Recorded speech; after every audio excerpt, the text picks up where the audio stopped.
Hello everyone, welcome to my channel পোস্ত বাটা। তো আপনারা কি হেলদি অ্যান্ড টেস্টি কিছু ট্রাই করতে চাইছেন?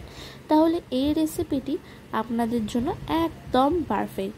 তো সবার প্রথমেই আমি একটা প্যানে পরিমাণ মতো ঘি নিয়েছি এবং তাতে চীনাবাদাম দিয়ে ভালো করে রোস্ট করে নেব। এখানে বলে রাখি, ঘিতে কিন্তু আছে প্রচুর পরিমাণে গুণাগুণ। যেমন ঘি কিন্তু আমাদের হজম শক্তিকে বাড়িয়ে তোলে, আমাদের ইমিউন সিস্টেমকে হেলদি রাখে এবং ত্বক ও চুলের যত্ন নেয়।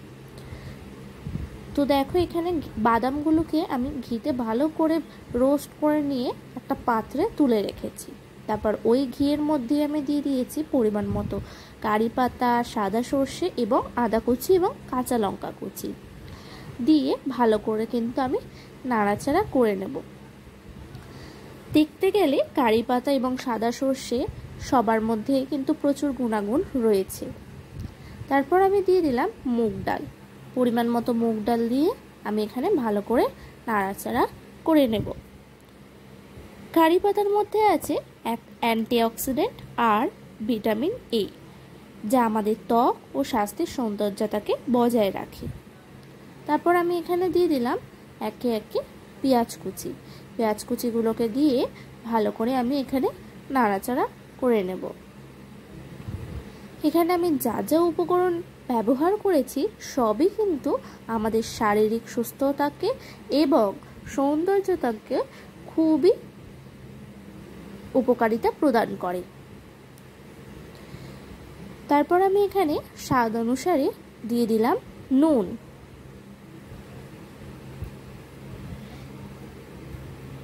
এখানে আমি যে সাদা সর্ষে ব্যবহার করেছি তার মধ্যে আছে কিন্তু ওমেগা 3 ফ্যাটি অ্যাসিড, যা আমাদের হার্টকে হেলদি রাখে।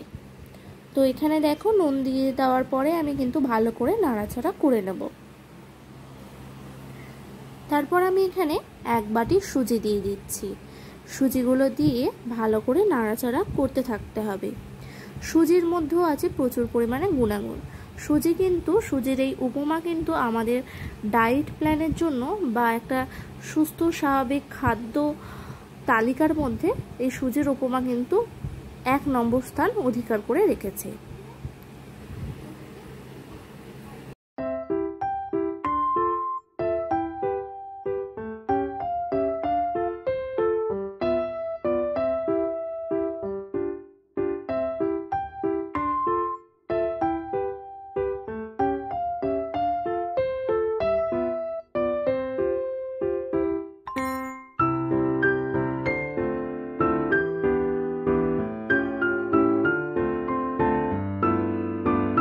তো ভালো করে নাড়াচাড়া করে নেওয়ার পর আমি এখানে পরিমাণ মতো জল দিয়ে ভালো করে নাড়াচাড়া করতে থাকবো। জল দেওয়ার পর কিন্তু কন্টিনিউয়াসলি নাড়াচাড়া করতে থাকতে হবে, থামলে চলবে না। দেখো, এখানে আমি কিন্তু একবারও থামছি না, নাড়াচাড়া করতেই রয়েছি। তো দেখো, এখানে জলটা কিন্তু টেনে নিয়েছে, তো তাও আমরা কিন্তু নাড়াচাড়া করতেই থাকবো।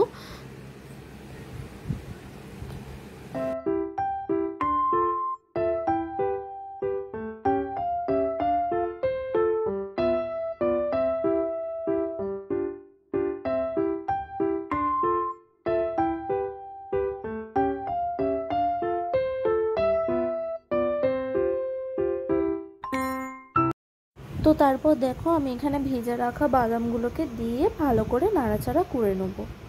তো আমাদের সুজির উপমা প্রায় তৈরি হয়ে এসে গেছে, আর একটুখানি নাড়াচাড়া করে নামিয়ে নিলেই তৈরি হয়ে যাবে আমাদের সুজির উপমা। তো এখানে আমি যা যা উপকরণ ব্যবহার করেছি প্রতিটা জিনিস কিন্তু আমাদের শারীরিক সুস্থতাকে এবং সৌন্দর্যতাকে বাড়িয়ে তোলে এবং এটা কিন্তু একটা ডায়েট প্ল্যান বা হেলদি একটা ব্রেকফাস্ট হতে পারে বা ইভিনিং স্ন্যাক্স হিসেবে আমরা কিন্তু এটাকে নিতে পারি। তো দেখো, এখানে রেডি হয়ে গেছে